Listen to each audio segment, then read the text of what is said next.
Breaking చూస్తున్నాం. IBomma lovers కు big shock తగిలింది. ఐబొమ్మ నిర్వాహకుడు ఇమ్మడి రవిని పోలీసులు అరెస్ట్ చేశారు.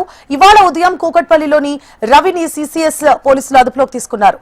నిన్న ఫ్రాన్స్ నుంచి హైదరాబాద్ కు వచ్చిన రవిని పక్కా సమాచారంతో అరెస్ట్ చేశారు. ఇన్నేళ్లు కరీబియన్ దీవుల్లో ఉంటూ ఐబొమ్మ వెబ్సైట్ ను రన్ చేసినట్లుగా సమాచారం. తెలుగు సినీ నిర్మాతల ఫిర్యాదుతో కేసు నమోదు చేసిన పోలీసులు రవిని అరెస్ట్ చేసి అతడి అకౌంట్ లో 3 కోట్ల రూపాయలను పోలీసులు ఫ్రీజ్ చేశారు. గతంలో తమను పట్టుకోవాలని ప్రయత్నిస్తే యూజర్ల డేటాను లీక్ చేస్తామంటూ ఐబొమ్మ నిర్వాహకులు పోలీసులకే బహిరంగంగా హెచ్చరికలు జారీ చేశారు.